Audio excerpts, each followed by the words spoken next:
this.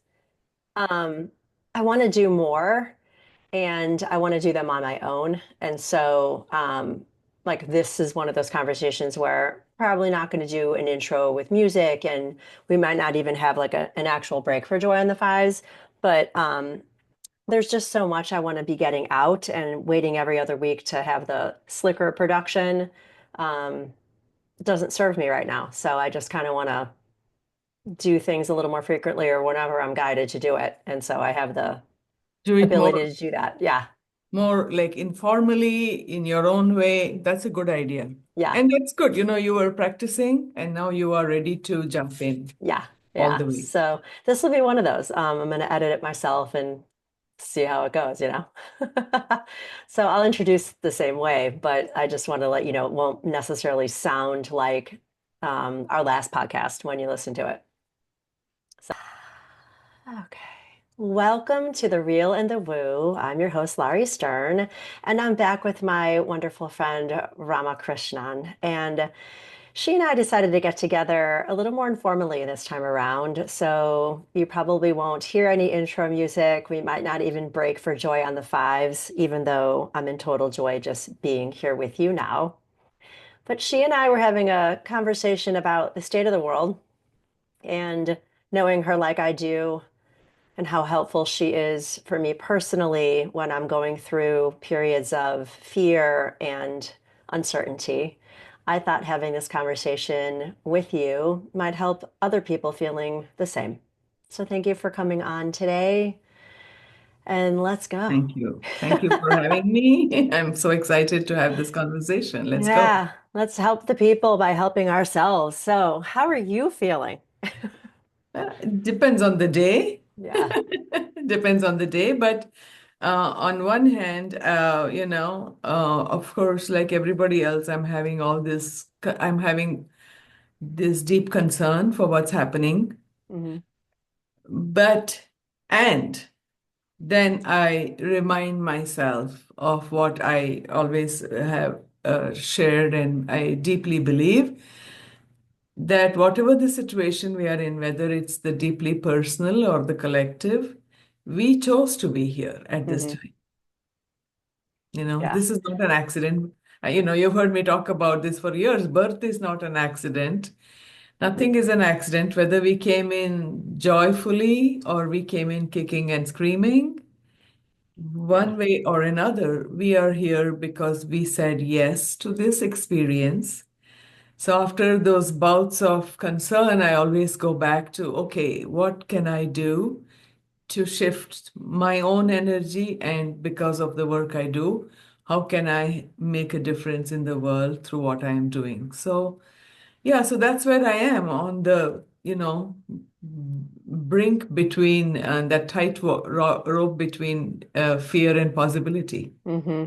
Yeah, I love that. And, some of us who came in kicking and screaming or came in blissfully, I'm finding a lot of us are kicking and screaming now, right? Yeah, So, and just, I think I might have said this in a blog or on another episode, the idea that we did choose to be here, if that's what we believe, which is, of course, we believe, boy, that pisses me off too. It's like, seriously, I chose this stuff, and of course, yes, we did. And so it's both a responsibility and silliness, right? It's like a profound responsibility to understand that we chose to be here now. And then what are we supposed to do with that? Right. So if we're aware of it, then the next question would be now what to do with it. And right. Now, so, what to do with it? right. So do you have any advice? Yeah, of course. I mean, yeah. So there's always that period of victimhood Hmm. that we go through, whether it's in our personal life or in the, like when we have a difficulty in our personal life.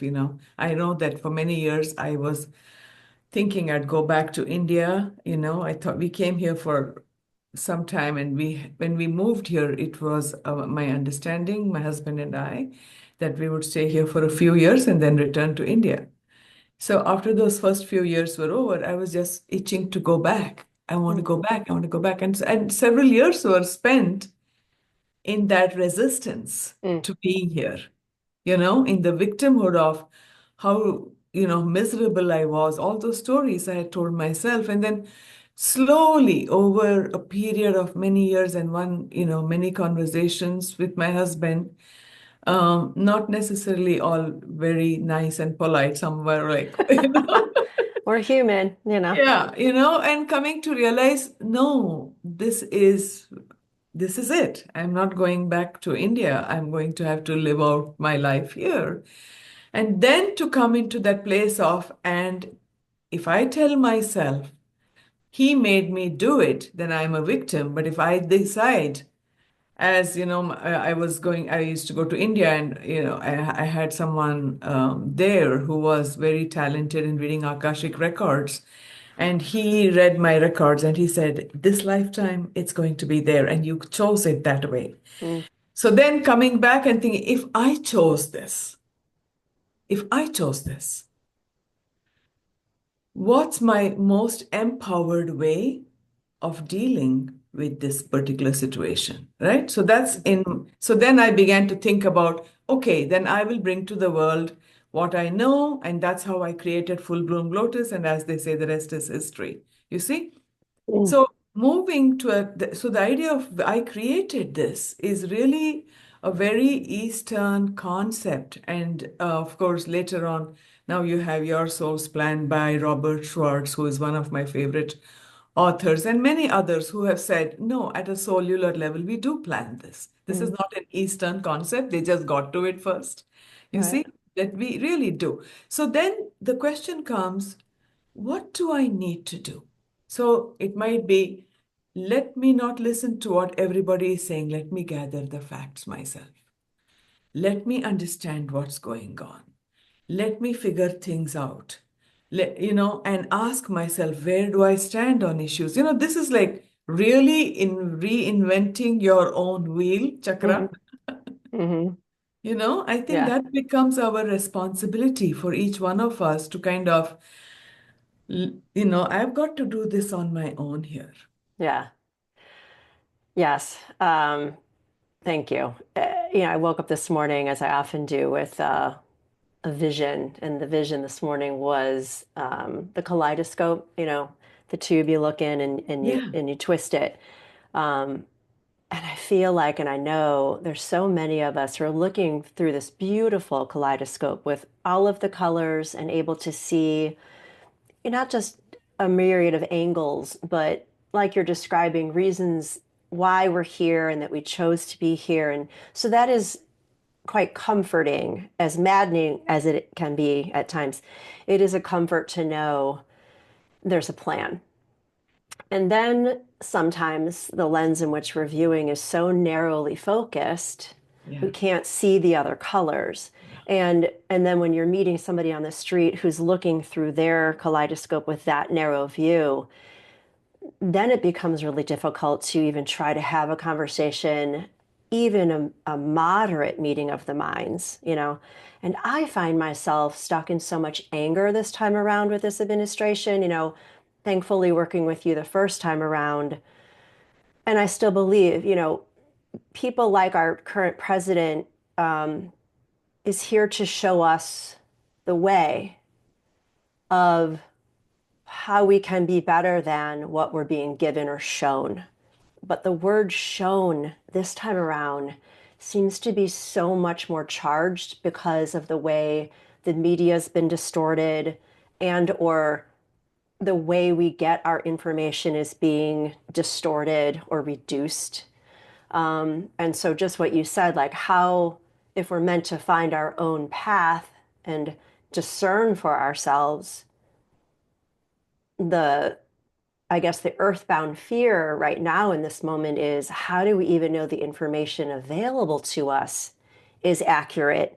And then the opinions on which we based, our moving forward Right, might not even be on, it's like a shaky, wobbly table. So right. that's a whole new place to be in. Yes. And so I think that's part of why we wanted to talk about this too. Like, Yeah. so what do we do with that? When we're trying to Yeah. be just trying to wake up in the morning and do our thing. Right. And figure some stuff out. Yeah. But what we're basing those things on isn't so certain anymore. Yes, absolutely, right? So, again, I think that it becomes a time for each one. This I really is, I think, is a time for each one of us to know ourselves better than we've ever done before. Hmm. Because when you start to understand the problem that is on the outside is is happening, and the solution is not going to come from the outside. It's going to come from the inside. It's going to come from all of us digging deep.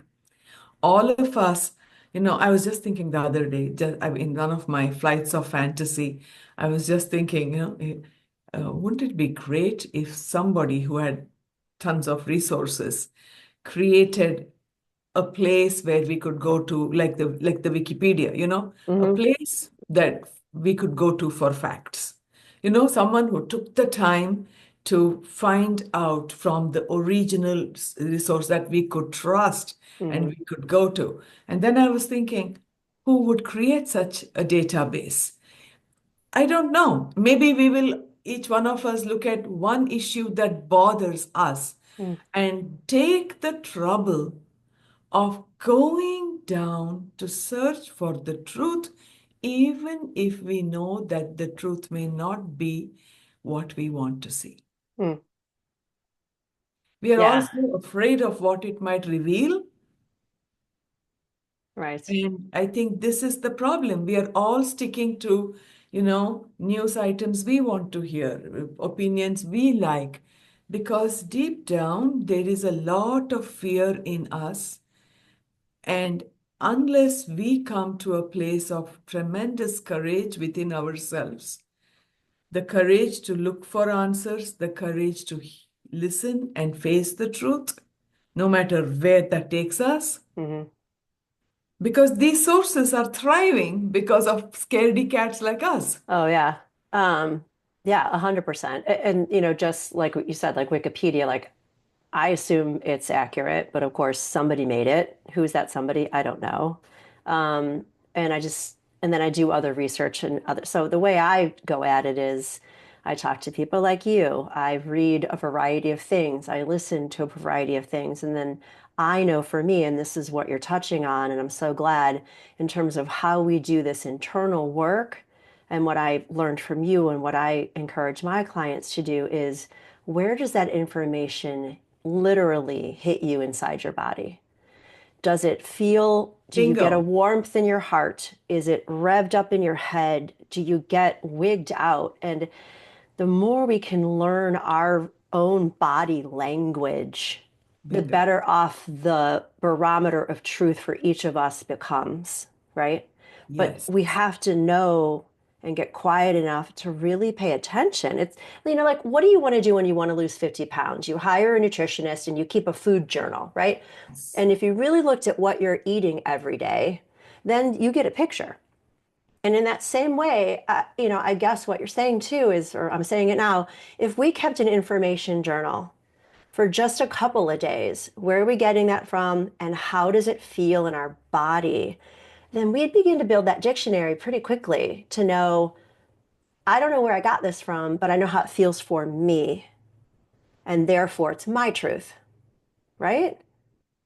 Yes, and let me work with your analogy, okay? Yeah, I love analogies, you know me that. too. So when I work with your analogy of if I want to lose weight, I keep a food journal, okay? Yeah. Yes.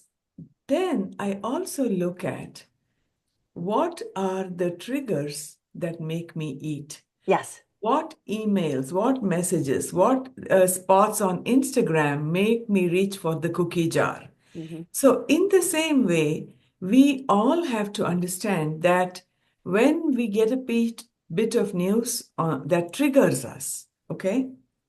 And this is where, I am so passionate about doing inner child work Hmm. because I do believe that when some news triggers us on the outside, we must go down to where it might hit at some place in ourselves that has not been healed. You see? So, Another person who is triggering me, there's a line in my book where I say, people in the trigger view mirror are closer to you than you might realize. Yes, I love that. You know? So Say that again. Say that yeah, again. people in your trigger view mirror are closer to you than you know. Yeah. Yeah? Yeah. So when somebody triggers us, instead of going out there and saying resist and getting angry and reactive, I do understand that our first human reaction is to be reactive. Hmm. It is anger, it is outward because we think the threat comes from outside.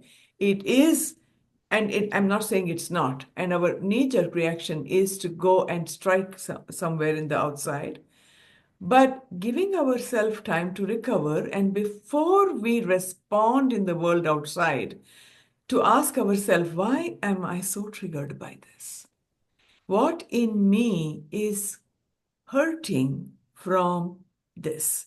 Where is it that something in me needs greater awareness? One of the things I say in my classes is don't believe everything you feel. Mm. You see, Hmm. our feelings are information, but that information needs closer examination. We can't just think that my feelings might tell me this person is the villain. I need to say something really harsh to this person, right? That you've just the information, the emotion is real, but the emotion, what it's telling you, may not always be true. Hmm. It feels real, it is real, it feels personal, but there is a step that we need to take. Why am I taking this so personally? What does this remind me of? Maybe this reminds me of something that happened to me when I was in fourth grade, Hmm. when something similar happened to me, and that part has not yet been set to rest yet. When I set that to rest, then I come from a healthy place.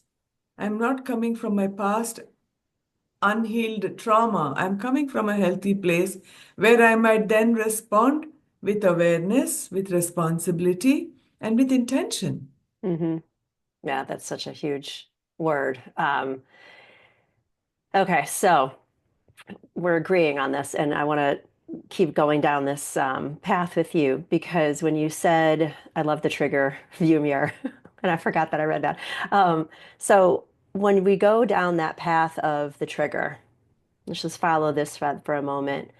Even how we're triggered is different, right? So some of us, Yes, when we're triggered, get completely shut down or in fear or in rage or in anger, right? yes, So the key is also to know, is it triggers in general that create this response within me, or is it specific types of triggers that create, fear, and then those other ones create this and those other ones create that. So keeping a log, a journal truly of how many different triggers are there for me and in what situations do they crop up? And then learning from you, of course, and I say this to my students, thank you very much. We're not our emotions and we're not our thoughts. We do feel as though we are, and we get pulled in those directions, of course, because we're human. But just as you said, if we can just take that pause, notice, I'm in this energy right now. Let me figure out why and then what else to do about it and how, right? So that's so important. But I feel like we as a collective are in such a raw state that we have forgotten we're more in charge than we think we are. Even just to take charge of ourselves and our own reactions, we've become so reactive. And that's been so hard to see. And it's a really hard place from which to try to collaborate and come to some sort of reaching across the aisle to try to just get along. Everyone seems to be so stuck in their self-righteousness, which is a huge yeah, trigger for me. Um, and that's really hard to move from. yeah. That self-righteousness. I hear you, and I know exactly what you're talking about. And I Yeah. think that this you know, this shows us that whenever there is so much self-righteousness, or where I feel like there are two ends of this. There's one self-righteousness and there's victimhood. Hmm. You know, in both of these cases, we have really veered away from our true identity as divine beings having the human experience. We believe we have the experience defines us. You see, we have lost our identity, and I really feel that all of these struggles that we are going through right now, um, if you remember, I have shared in class and in my book this story that is there in Hindu mythology that I just love so much, where, the story goes that a long time ago, the gods and the demons, they wanted the nectar of immortality. Mm. And the nectar of immortality was, had been hidden at the bottom of the ocean. So, Supreme Spirit said to the gods and the demons, if you want the nectar of immortality, you have to churn the ocean. You see, you have to churn the ocean. Mm. So they found a mighty snake, a mighty mythical snake whose name is Vasuki. And Vasuki was the snake, and with the gods on one side and the demons on the other, they churned the ocean to bring up the nectar of immortality. For me, that image and that story, I feel, is a metaphor for what is happening. That nectar of immortality that's going to come Mm. from the churning, that's going to be the truth of who we are, Hmm. knowing ourselves as universal consciousness, knowing ourselves as spirit. That's the nectar of immortality. And when I think about the demons and the gods, I don't think of them, I just think of the two polarities, Hmm. light and darkness, left and right, Republicans, Democrats, Hmm. 4 years of them, 4 years of us, 4 years of them, 4 years of us. We are in for a long time. We are going to be churning. Hmm. But I do believe that if we can do that churning more intentionally, then we would get to it faster.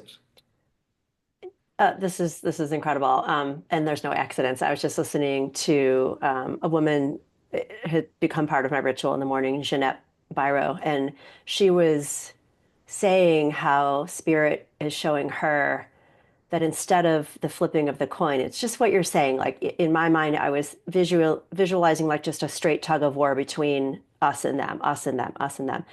And she was like, yeah, we're not there anymore. A lot of us are able to do that so quickly that it becomes spin. And that's just what you said. So if we push, and it starts to churn. And what I say in classes too, I probably got this from you, I don't even know, but it's like when we use our ujjayi breath and we move our bodies or whatever it is, we shake up what needs to be shaken so it's like mining for gold, right? So what do they go to the river and they shake, and what's left are the golden nuggets, just like you said, the immortality. And so we are in the shake right now, and that's not comfortable, right? And so what I've learned from you so much is to be okay with not being okay. Um, and a lot of people aren't, and they're really suffering because they don't have teachers and they don't know where to go with their discomfort. And I Yes, know enough to know now too, when people are in discomfort, they want to identify whose fault it is, and then they want that person or those people to stop making them uncomfortable versus what you've said at the beginning. Take a good look in the mirror at yourself because you're the one making yourself uncomfortable. Um, exactly. and that's been really terrible to witness too. It's the blame game.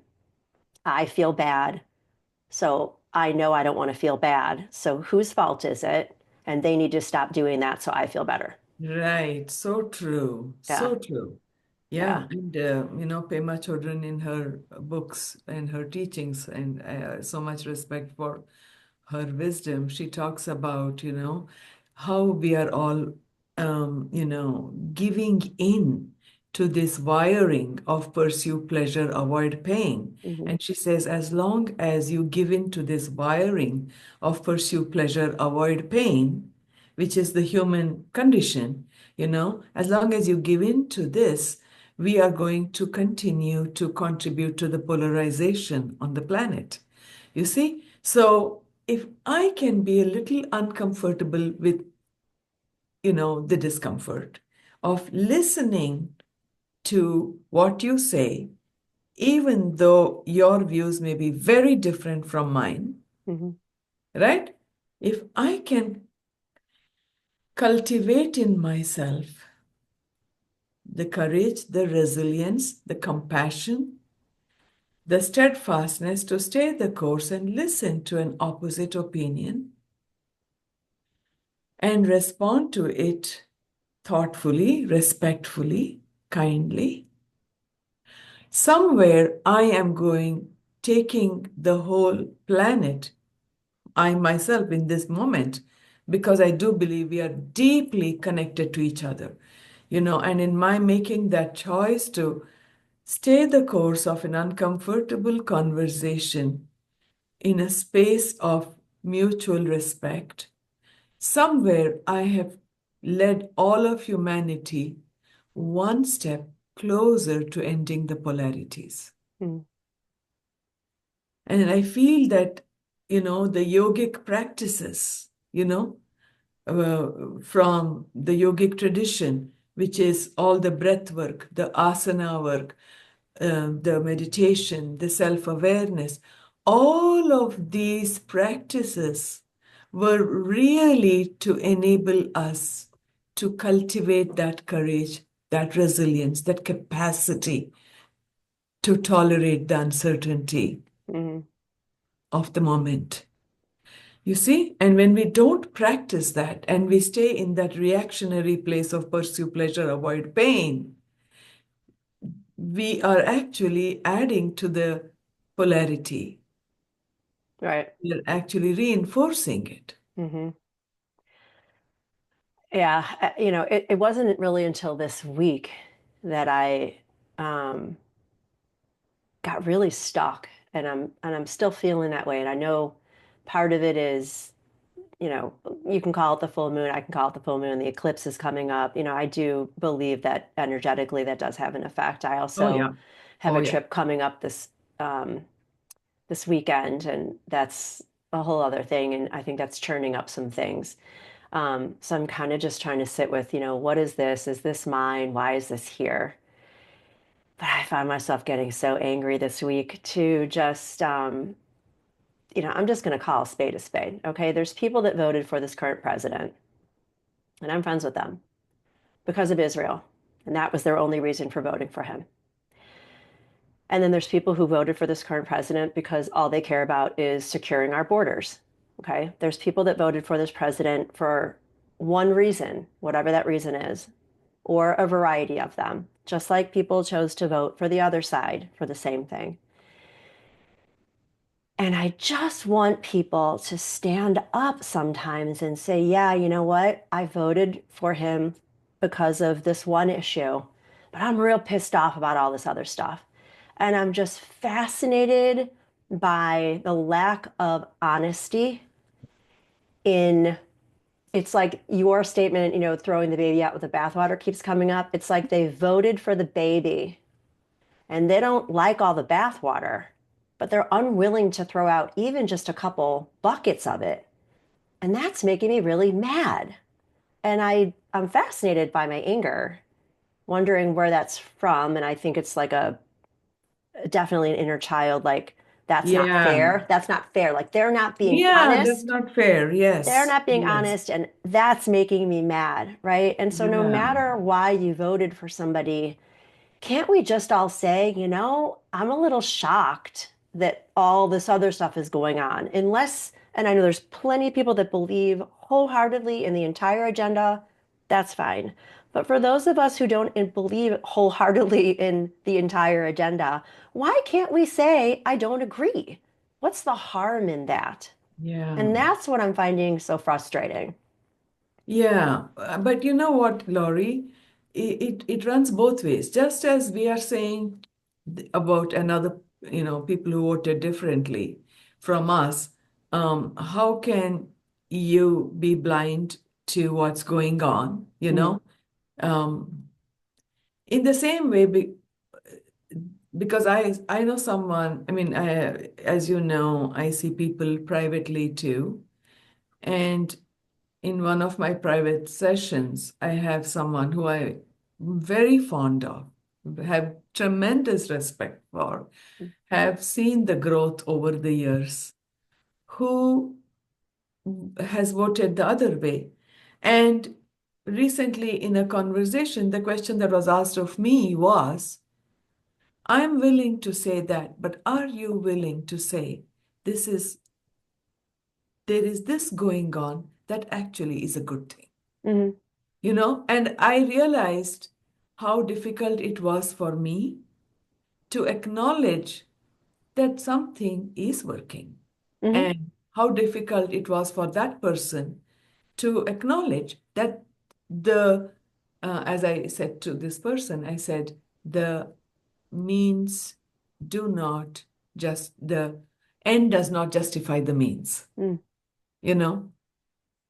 You want to get to some place, it doesn't, you can't get there ham-handedly. It has Mhm. to be done intentionally, with kindness, with awareness, with responsibility. Right. You can't just go from point A to point B because point B looks like a great place to be. Right. You know, Right. you have to be aware. So then I realized that these conversations are not easy, and that there are parts in me too Mhm. that are scared that if I gave this person an inch, they would take a yard. So Mm. I'm not going to give them even the smallest victory.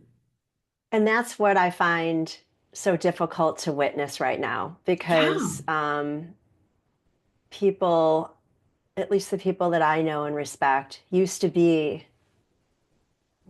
those kinds of people. And it's almost like they've been body snatched on either side. So stringent and inflexible. Yes. And like I said, like it was before, like, I'm just gonna, that's what they're doing. That's okay. But for whatever reason this week, I'm just like, it's not okay. Can't you just say, yeah, I believe everything and everything's going to be great and everything is going to be great because there's a plan and we don't know what the plan is and we don't know what the definition of great is.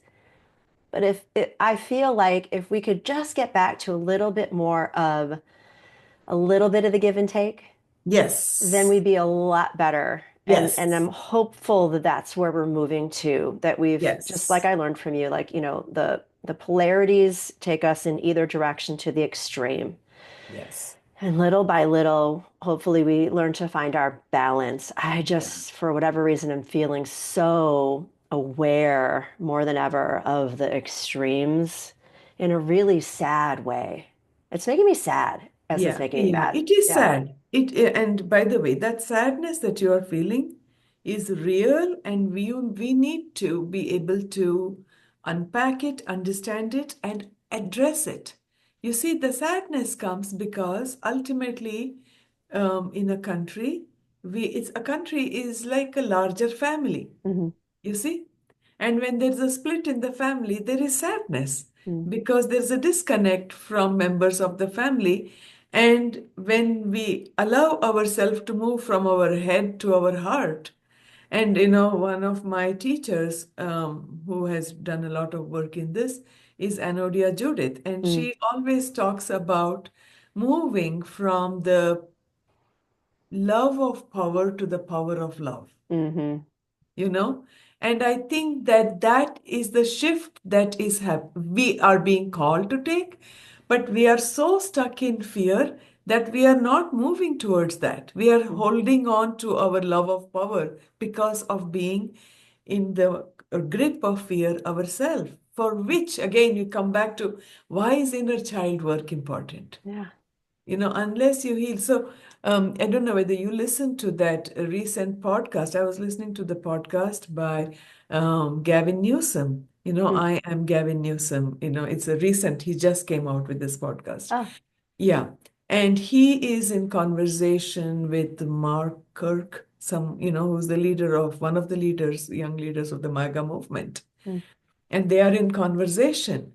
And I listened to the entire podcast and I thought, this is really great because as I was listening to the podcast, there were points where I was cringing, you know, and I noticed I was cringing. Mm-hmm. So when I'm cringing and I notice it, I pause the recording, you know, and I'm examining my cringe because it is revealing where I am polarized, Mm-hmm. where my identity is wrapped into a belief that I am holding so close to my identity that I do not want it taken from me. I do not need my belief shaken or questioned. Mm-hmm. So that's why my body is cringing. So I had to stop and I had to say to myself, no, let that go. That's not who you are. You are a divine being having the human experience, and that human experience needs you to honor another's human experience. Okay. So, yes. And how, without identifying necessarily your personal story of where you were triggered or why, when we find ourselves in those moments, do you have some recommendations on how to, because you and I can get quickly back to that balance of, okay, this is my human suit, I need to put back on my divine suit, right? And I that of like that. course provides comfort immediately. And some people listening out there might be like, well, that's just putting your head in the sand and pretending things aren't shitty. No, it's what you're saying is I'm taking my power back, the power of love versus the love of power. But when we're able to, like, I love that you brought up this podcast because just even saying the name Gavin Newsom, people are gonna be like, I'm never listening to that. Or the other name that you said, I'm never listening to that. And okay, and they're gonna make that choice. And I'm not mad at those people. I don't, that's fine. I'm so clear. But it's the others and myself too. So it's like, so if you can give us some advice, I guess, which is why I wanted to talk to you too, is just in this situation, we are all triggered Yeah. and powerlessness comes in to play with how is any of this going to get better before it gets a lot worse. And again, that's out of our control. So when everything is out of our control, even, you know, of course we can vote and blah, blah, but then we're stuck with that for 4 years, whatever that is. So then half of us feel like we're out of control. Yeah. So what do we do with that? If you have any advice, selfishly, I want to know, Yeah. because I want to know, hopefully somebody else out there wants to also, if you don't mind. Yes, yes, absolutely. So, I think it's important for us to remember who we are. This is the work that we cannot escape doing. And that is the inner work of centering ourselves. You see, I had this, and I'll tell you by this example, you'll understand what I mean. So I had this conversation. So I have a cousin in India who was posted for some years on an assignment to the US. And he was living, for some time he was in Texas, then he was in Arkansas. Now, once in a while, my cousin would call me, and he was there in the US for about, I don't know, 6 years, and now he's gone back to India. Now, this cousin and I, we grew up together, and I'm very close to him. And he's much younger, and I played with him when he was a kid, changed his diaper. So I almost see him as a kid brother, and very fond of him. So once in a while, he would call me. And then the 2016 elections were all happening, and one day when he and I were talking, I realized that he is having, he's very much of a Republican and very much of, believing in those things. And I realized where I am surrounded by, I mean, in Illinois and these kind of ideology.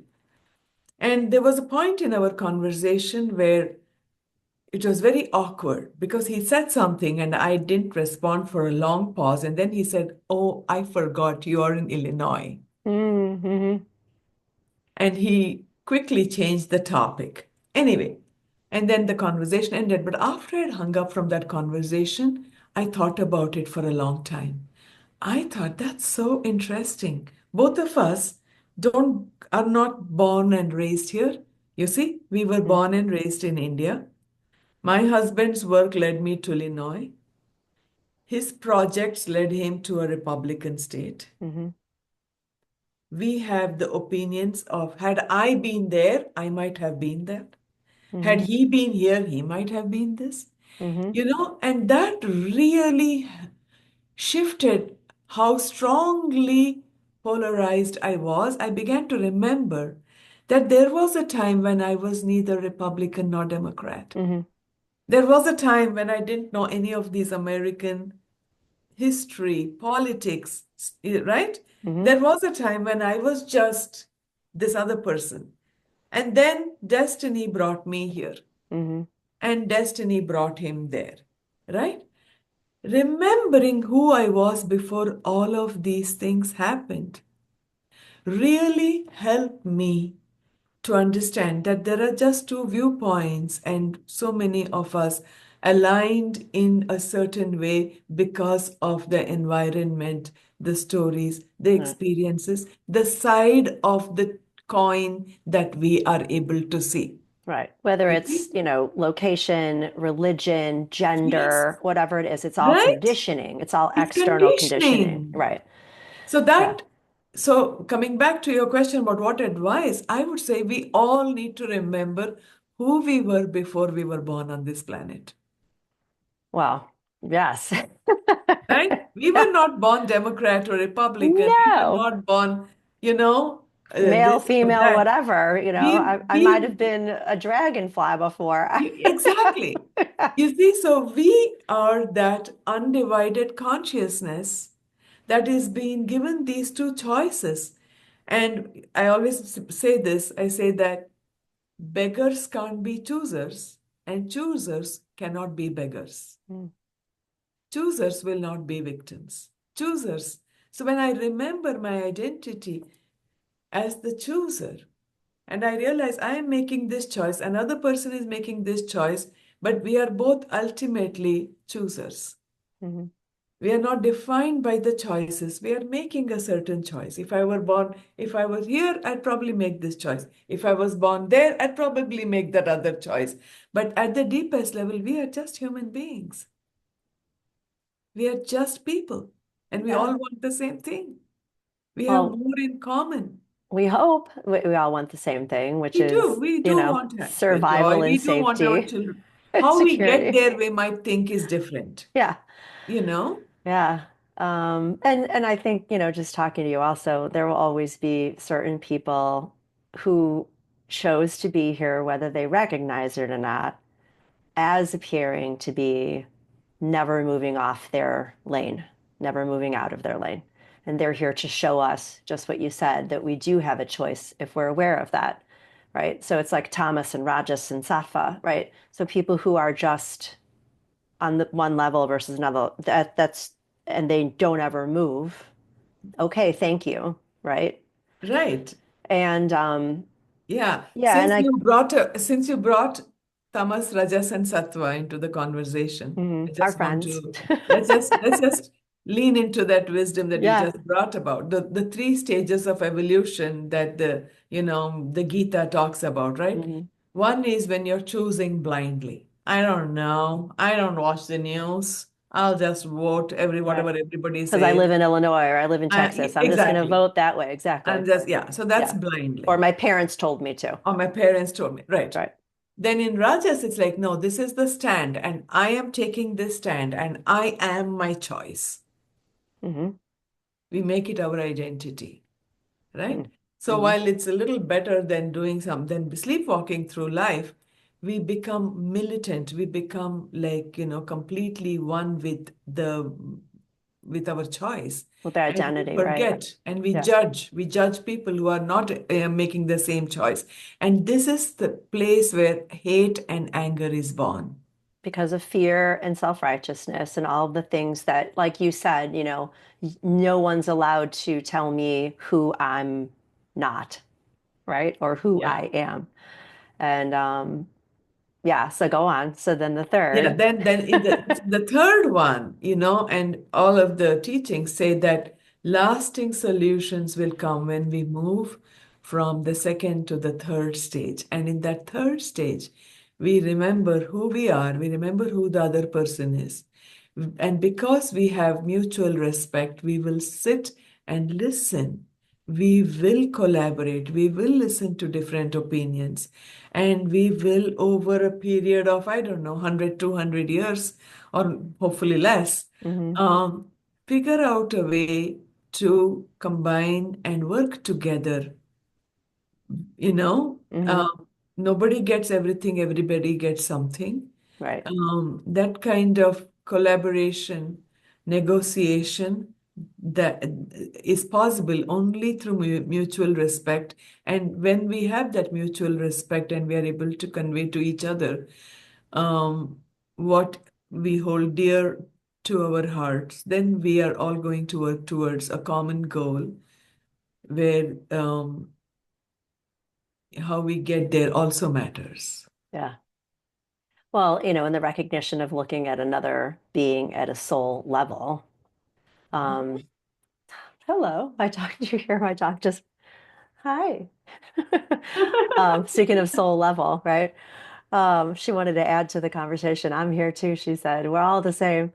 You know, it's hard. It's hard. I see people in tremendous pain and anger, understandably, for the inexplicable horror that some human beings have inflicted on others.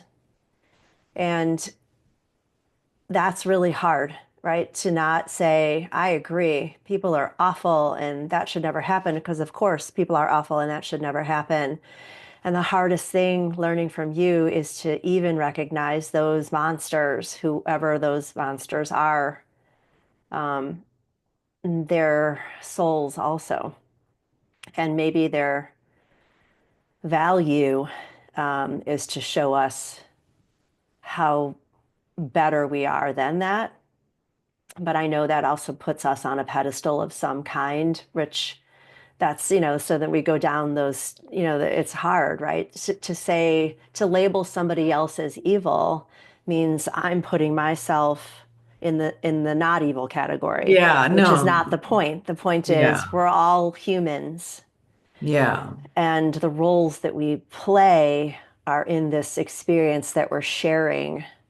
yeah, So I don't know if I'm explaining that or how to yeah, help people move from that, right? And like you said, it might take a couple hundred years, yeah. but hopefully not.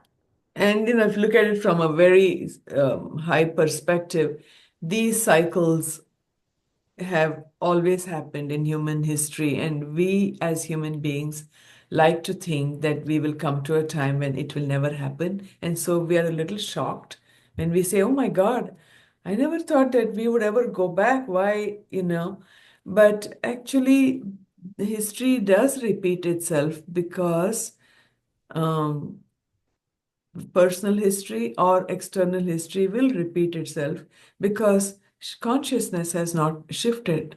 Mm. And unless consciousness shifts, we are going to be doing this over and over again, Right. right? Well, I love how you describe too, like we as individuals have come here and are meant to learn lessons and hopefully change the karma and cut the cord so that the lineages to follow don't have to repeat the same lessons. And in that same way, the earth as a body is doing the same thing. So Mother Yeah, Earth is also earthquaking and shaking, right? yeah, She's shaking because she's in the churn also. And so it's yeah, like we're all in this together, but yeah. it does churn up quite a lot. It does.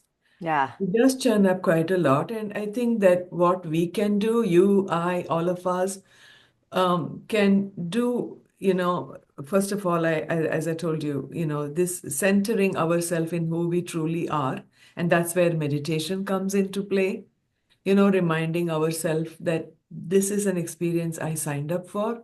So I better do the work of healing myself, because when I am healthy, when I am in a better frame of mind, I actually contribute to everybody. Hmm. Okay, if I am coming from a wounded place myself, then I am part of the problem and not part of the solution, right?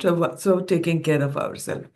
In fact, I think I told you I am offering a 21-day violet flame meditation free for everyone that starts next week. And hoping that, so the violet flame, for example, that's supposed to be the highest, the color violet is supposed to be the highest on the spectrum. And it's supposed to be a meditation that invites all the archangels, the keepers of the planet, and invites their energies to help us to make planetary shifts. You see, bringing the energy down. And I'm doing this because I've been thinking that the more of us who bring this energy into this play and invite it, we are going to do this. Somebody else might do something else. Different rituals from different traditions can all of us have to understand that in participating in the collective good, we are meeting the purpose for which we chose to be born at this time. Mm. You know, we cannot pray for the destruction of our enemies, because the enemy is as much in myself as it is outside, Right. right? I have to pray for the transformation of ignorance into knowledge. Mm. That's the only thing of, fear into love. These deep transformations that I envision in myself, pray for in myself, pray for in the collective. These kind of prayers, these kind of inner work, these kind of intentions sow the seeds for a new future. That's beautiful. Uh, and may it be so. Maybe so. May it be so.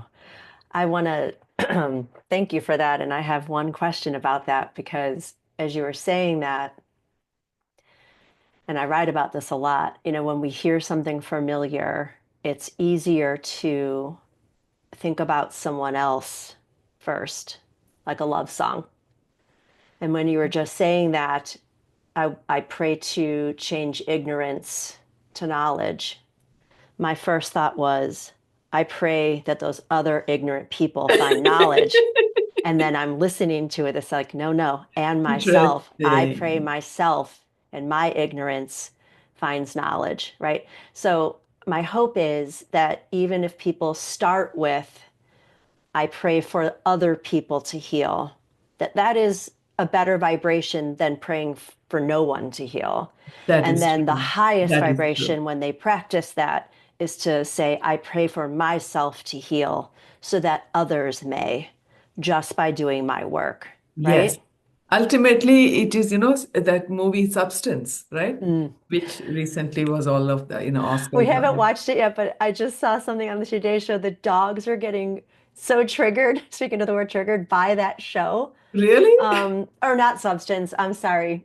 That's a whole other show. But yes, Okay. the Substance. Yeah. Yes, we watched So that the too. movie Substance, right? Oh, that's a So, crazy, so that's a crazy show. that's a crazy movie, Yeah, it was crazy. but there's something profound there that I was watching the movie and I was like, oh my God, this is big.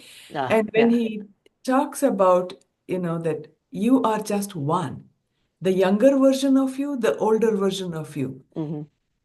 That guy who's giving her that Yeah. substance The tells Demi voice. Moore, Hmm. remember that you are just one. Now she forgets that and she keeps hurting the older version of herself Hmm.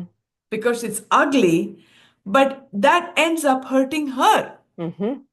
Now you play it out in the macrocosm. We are one. Right. We are one. hurting something on the other side is going to hurt us just as much. Hmm. We can't afford. We have to take the lessons from the movie Substance Yeah. I and thought of say, you when I was watching that movie, just in the exact way you're saying it.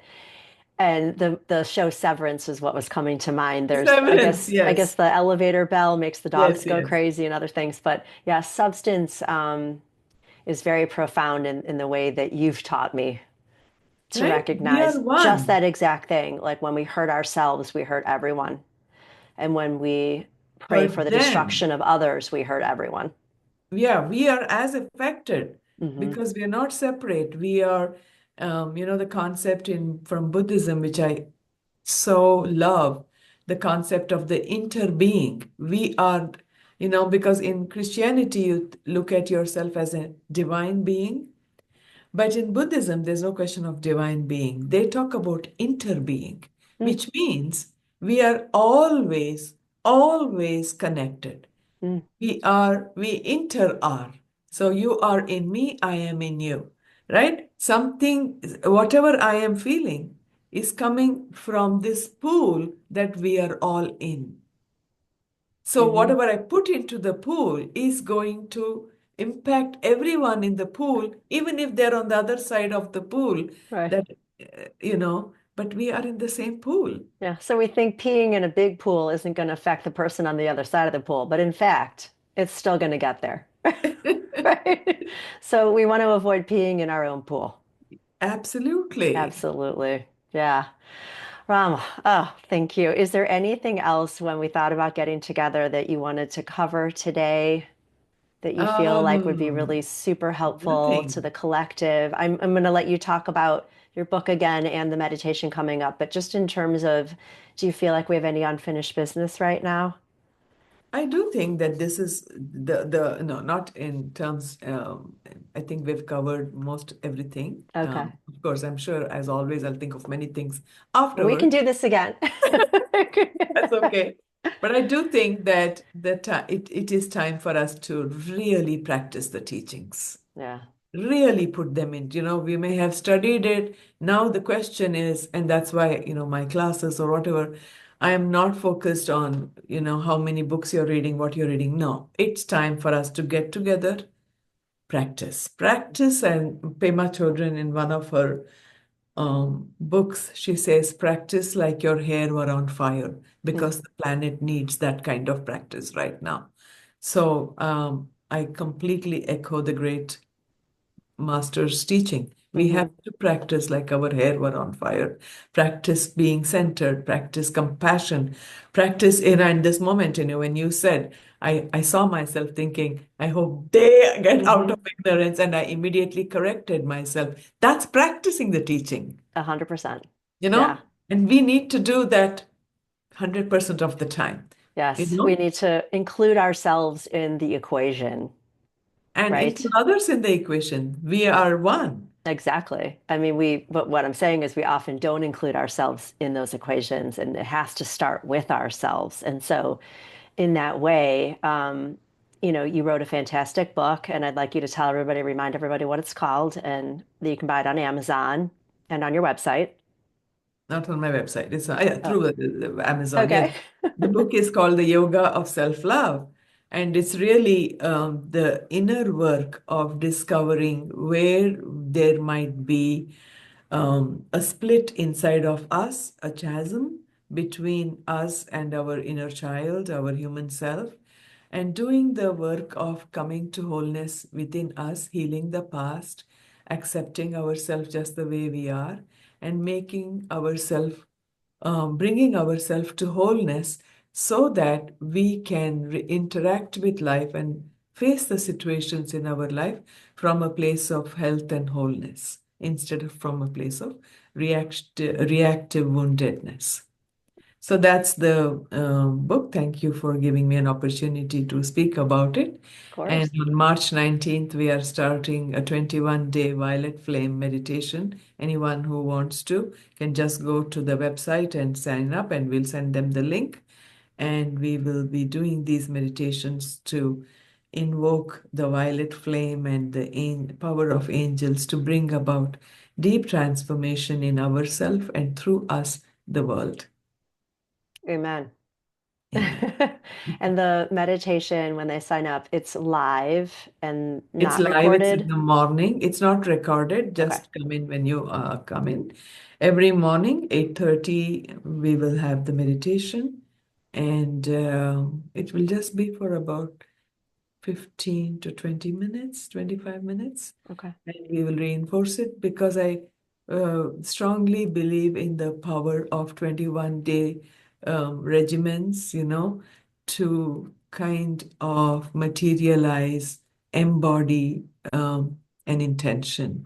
Mm. So we will be doing that. All right.